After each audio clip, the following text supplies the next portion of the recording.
নমস্কার সবাইকে, সবাই কেমন আছো? আশা করি ভালো আছো, আমিও ভালো আছি। চলে এসেছি অনেকদিন পর তোমাদের সামনে একটা নতুন ভিডিও নিয়ে। তো চলো আমার সাথে থাকো এবং দেখতে থাকো, আশা করি ভালো লাগবে। তো দেখতেই পাচ্ছ আমরা গ্রাম্য পরিবেশের মধ্যে দিয়ে এগিয়ে চলেছি। কোথায় যাচ্ছি আশা করি অনেকেই বুঝতে পেরেছো। আর যারা এখনো বুঝতে পারোনি তারা আমার ভিডিওর সাথে থাকো, আস্তে আস্তে সবই বুঝতে পারবে। তো চলো, কোথায় যাচ্ছি, কি জন্য যাচ্ছি, সবটাই জানতে হলে আমার সাথে থাকতে হবে। দেখতে পাচ্ছ কি সুন্দর পাকা ধান হয়েছে, একদম অসাধারণ দেখতে লাগছিল গ্রামের রাস্তাটা, তাই তোমাদের সাথেও শেয়ার করে নিলাম। তোমাদের কেমন লাগলো আমাকে জানিও কিন্তু। তো চলো এবার এগিয়ে যাওয়া যাক। তো গন্তব্যস্থলে প্রায় কাছাকাছি চলে এসেছি। আর ভিডিওটা যদি ভাই করেছি তাই অতটা ভালো করে দেখাতে পারিনি, কারণ আমি গাড়ি চালাচ্ছিলাম তার জন্য। তো চলেই এসেছি আমার প্রথম ভিডিও যেখান থেকে শুরু হয়েছিল সেই স্থানে। তো চলো সেখানে গিয়ে তাহলে দেখাই কোথায় এলাম। কথায় আছে না, মামার বাড়ি ভারী মজা কিল চর নাই, মাইমা এলো ঝাঁটা নিয়ে পালাই পালাই। যদিও আমার মাইমা নেই, থাকলে অবশ্য কী করতো জানি না। তো যাই হোক, সেখানেই চলে এসেছি। আর আশা করি বুঝতেই পারছো আমি কী উপলক্ষে এসেছি, নবান্ন খেতে। আর এত সুন্দর নবান্নটা হয়েছিল, গিয়ে খেতে না বসে পারলাম না, তাই গিয়েই বসে পড়েছি প্রথমে নবান্ন খেতে। তো ছোট করে বলি, নবান্ন কথার অর্থ কী। নবান্ন শব্দের অর্থ নতুন অন্ন বা নব অন্ন।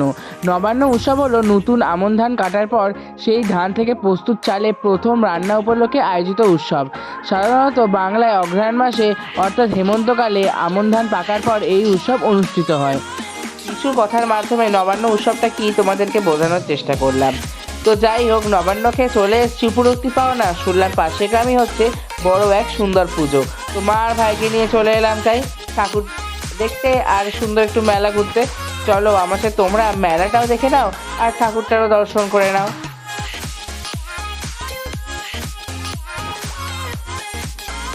গ্রামটির নাম সুকুর। তো সুকুরেই হচ্ছিল পুজোটা। সুকুরের অলাইচণ্ডী পুজো, বারোয়ারি পুজো আমাদের বড় মা সুকুরের। তো চলো বড় মার একটু আরতি দেখে নেওয়া যাক। আমি গিয়ে দেখলাম আরতি হচ্ছে, তাই তোমাদের সাথেও শেয়ার করছি।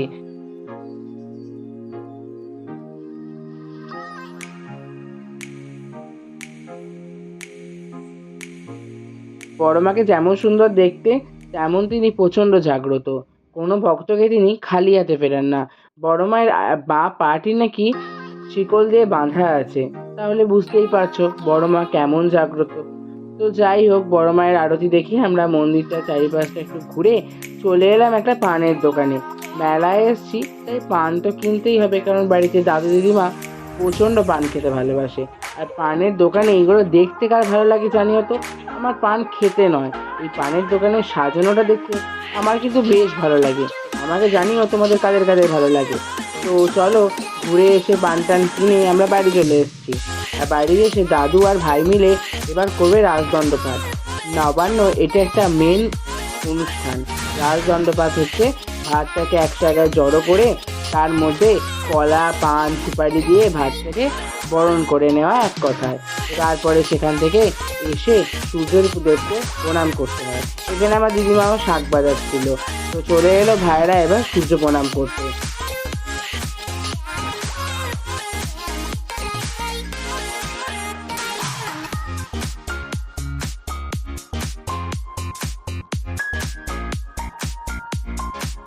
তো বড় জেনারেশন আর ছোটো জেনারেশন অর্থাৎ দাদু আর ভাই মিলে রাজদণ্ডপাত করে নিল। এবার সূর্যদেবকে প্রণাম করে চলো আমরা এবার তারা দুপুরে খাওয়া দাওয়ায় বসে পড়ি। নবান্ন দুপুরে খাওয়া দাওয়া কেমন হয় চলো তোমাদেরকে দেখাই। প্রথমেই ভাতে পড়ে গেল 5 রকমের ভাজা। এখার মধ্যে ছিল হচ্ছে বেগুন ভাজা, আলু ভাজা, শাক ভাজা। আর আমি মূলোটা আর আখটা যেহেতু বেশি খাই না, তাই মা একটা একটা করে দিয়েছিল মূলো ভাজা আর আখ ভাজা। আর এখান থেকে দিদিমা দেখতেই পাচ্ছে ভাত দিয়ে দিল, নতুন চালের ভাত। এটাই হচ্ছে নবান্নর মেন ব্যাপার।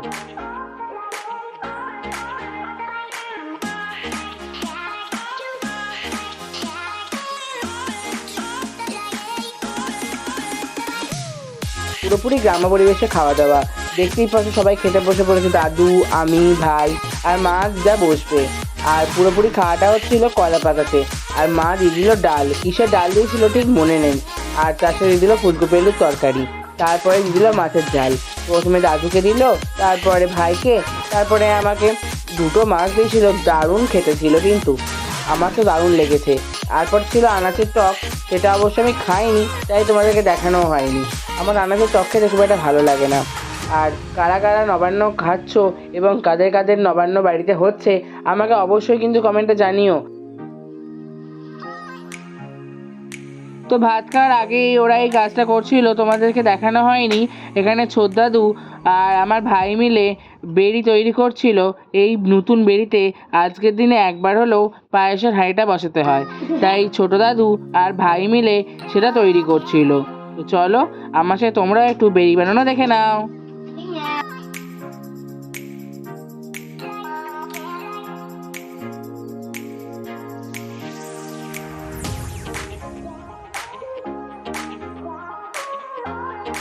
পুরো পেট পুজো তো ভালোই হলো, তারপর চলে এসেছি একটু খামার বাড়ি দিয়ে ঘুরতে। এটা আমার দাদুদের খামার বাড়ি। আর ভাই এসেই কেমন বদমাইশি আরম্ভ করেছে দেখো, গাছে উঠবার চেষ্টা করছে। যাই হোক, ও যা পারে করুক। তো চলো তোমাদেরকে একটু খামার বাড়িটা ঘুরে দেখাই। এগুলো পালুই, আর এদিকে যে দুটো বাড়ি দেখতে পাচ্ছ, গোলাপি রঙের বাড়িটা হচ্ছে আমার বড় মামার বাড়ি, আর সাদা রঙের বাড়িটা হচ্ছে আমার মামার বাড়ি। তো চলো আর একটু সামনের দিকে এগিয়ে যাওয়া যাক। কত ধান কাটা হয়েছে দেখো, ধানগুলোকে খেতে এক জায়গায় জড়ো করে রেখেছে। এটা অনেক জায়গায় অবশ্য বলে গাদা দেওয়া। তোমাদের ওখানে গিয়ে কী বলে আমাকে জানিও কিন্তু। তারপর দেখো বিঘে বিঘে জমিতে ধান কি সুন্দর কেটে শোয়ানো রয়েছে। এবার চাষিদের ঘরে সেই ধান ঝেড়ে ঢুকবে। তো চলো, গ্রামের পরিবেশ দেখতে আমার তো বেশ ভালোই লাগে। আর পালুইটা কত বড় হয়েছে। ভাই ফাইনালি গাছে উঠেছিল, কিন্তু বেশি উঠতে পারেনি, অল্প একটুখানি উঠেছিল। আর এই কলা গাছগুলো সবই আমার দাদুরই লাগানো। তো চলো, গাছে ছিল ওঠা হলো।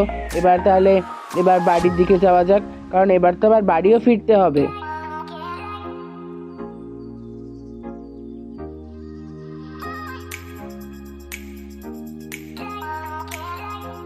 এই ফেরার পথে দেখি আমার মামুর বাড়ির ছাদে কত সুন্দর পায়রা। এগুলো গ্রামে এলেই পাওয়া যায়, এত পায়রার আওয়াজ, চারিদিকে এত গাছপালা। গ্রামের সৌন্দর্য আর শহরের সৌন্দর্যের মধ্যে অনেকটাই তফাৎ আছে। গ্রামে হয়তো অত সুযোগ সুবিধা পাওয়া যায় না, কিন্তু যে মানসিক শান্তিটা পাওয়া যায় সেটা অবশ্য শহরের সব সুযোগ সুবিধার মধ্যেও পাওয়া যায় না। তো যাই হোক, সবাইকার মতবাদ আলাদা থাকতেই পারে। আমার তো কিন্তু গ্রামে আসতে মাঝে মধ্যে বেশি ভালো লাগে, অনেকটা শান্তি পাওয়া যায়। তো যাই হোক, গাছপালা পাখিদেরকে দেখে এবার বাড়ি ফিরলাম। বাড়ি এসেই দিদিমা দিয়ে দিল পায়েস আর মিষ্টি, যেটা তখন ভাত খেয়ে উঠে আর খাওয়া হয়নি। তো এইসব খেয়ে চল এবার বাড়ি ফেরা যাক, আমাদের এবার বাড়িও তো ফিরতে হবে। তো দেখতেই পাচ্ছ আমার মামার বাড়ির সেই মন্দির আর তীর্থস্থান। আমি অবশ্য আগে ভিডিও দেখিয়েছি, যারা এখনও দেখোনি ভিডিওটা অবশ্যই আমার চ্যানেলে গিয়ে দেখে আসবে, আশা করি ভালো লাগবে। দাদু দিদিমা চলে এসছে আমাদেরকে টাটা দেওয়ার জন্য। দাদু আমাকে টাটা করে দিল আর দিদিমাও টাটা করে দিল। সত্যি কথা বলতে দাদু দিদিমা ছাড়া মামার বাড়ি যেন অসম্পূর্ণ। দাদু দিদিমা আছে বলেই হয়তো মামার বাড়ির সেই স্বাদটা পাচ্ছি, আর এত ভালো লাগছে সব অনুষ্ঠানে আসতে পারছি। একটু মজা করার জন্য দিদিমাকে হঠাৎ জিজ্ঞাসা করলাম যে আমরা নবান্ন এসেছি, তোমার কেমন লেগেছে? চলো দিদিমাকে বলে একটু শুনে নেওয়া যাক।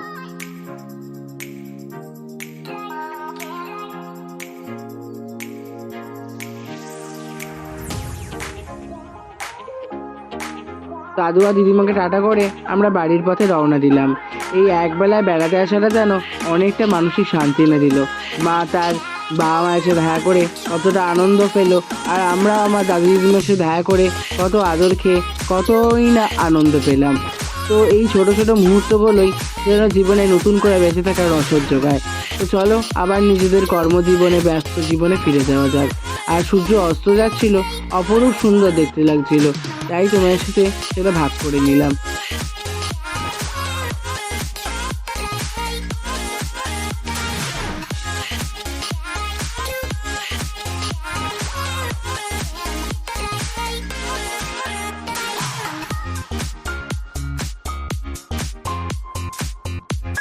কিছুটা পথ আসতেই দেখি হারভেস্টারে ধান ঝাড়া হচ্ছে। হারভেস্টার হচ্ছে ধান ঝাড়া মেশিন, ধানগুলোকে আলাদা করে দেয় আর কুটিগুলোকে আলাদা করে দেয়। তো এই ধান ঝাড়ার মেশিনের যেমন সুফলও আছে তেমন কুফলও আছে। কত মানুষের পেটের ভাত চলে গেছে বলতো এই মেশিনগুলোর জন্য, তারা আর ধান ঝেড়ে খেতে পারছে না। অনেকে তো এই সময় ধান ঝেড়েও তাদের খাবারের রোজগারটা করে। তো যাই হোক, আর এইদিকে দেখো কীভাবে বায়ু দূষণ হচ্ছে।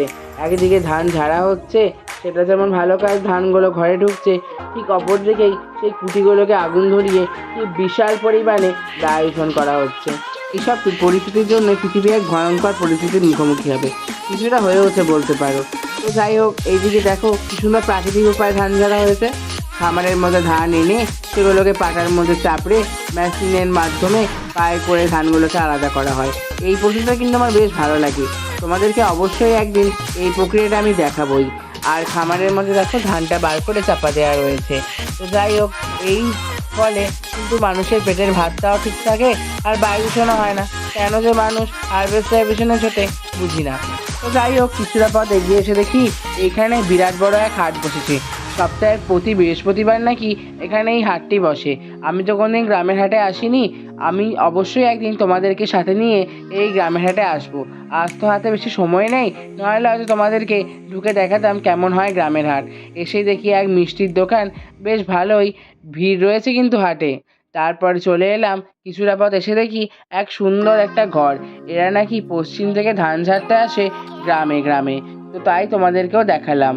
তারপরে কিছুটা পথ এগিয়ে আসতে আসতেই সন্ধ্যা হতে চললো। তো চলো এবার বাড়ি ফেরা যাক।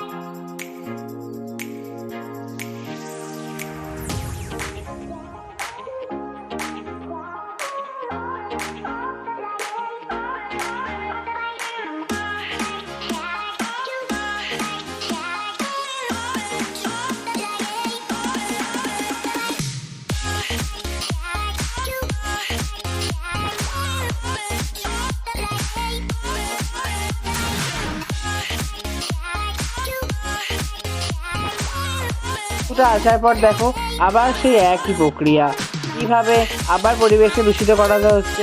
দাও দাও করে যেমন আগুন জ্বলছে, একদিকে যেমন ধান ঢুকছে চাষির ঘরে, সেটা তো ভালো ব্যাপারই, কিন্তু এভাবে পরিবেশকে দূষণ করা কি ঠিক? তোমরাই বলো, কীরকম দাও দাও করে সব জেলে পরিবেশটাকে দূষিত করা হচ্ছে। হ্যাঁ, আমরা অনেক সময় দূষিত করি, কিন্তু এটা বড্ডই বাজে।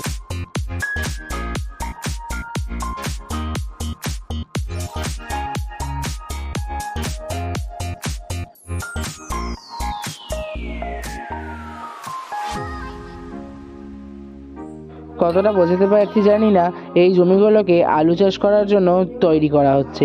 এবার এই জমিতে আলু রোপণ করা হবে এবং আলু উৎপাদন করা হবে।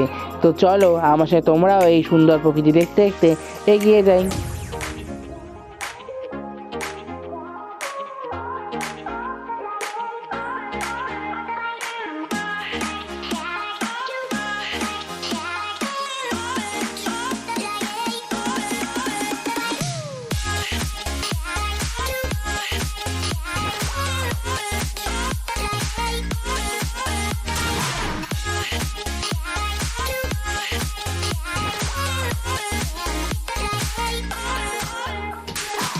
নদীর পাশ দিয়ে যতবারই এই রাস্তাটায় যাই, আলাদাই একটা ভালোবাসা তৈরি হয়। এত ভালো লাগে এই রাস্তাটা দিয়ে যাতায়াত করতে, বলে বোঝাতে পারবো না। তো যাই হোক, এই সুন্দর প্রকৃতিতে তাহলে আজকে ভিডিওটা শেষ করছি। আশা করি সবাইকারই ভিডিওটা ভালো লেগেছে। যদি ভালো লেগে থাকে ভিডিওটাতে অবশ্যই লাইক করে দেবে, শেয়ার করে দেবে এবং সাবস্ক্রাইব করতে একদম ভুলবে না আমার চ্যানেল ঐরিয়পকে। কারণ আরও সুন্দর সুন্দর ভিডিও দেখতে হবে আমার সাথে, আর আমার সাথে তো থাকতেই হবে। তো চলো আজকে এইটুকুই, দেখা হবে আবার নতুন কোনো ভিডিওর সাথে। সবাই ভালো থেকো এবং সুস্থ থেকো। তো এবার দেখে নাও আমাদের কিছু ছবি। আমার ছোট দিদিমা, মা, আমি, ভাই আর মা মিলে কিছু ছবি তুলেছিলাম, সেগুলোই তোমাদের সাথে শেয়ার করলাম। আজকের মতো টাটা।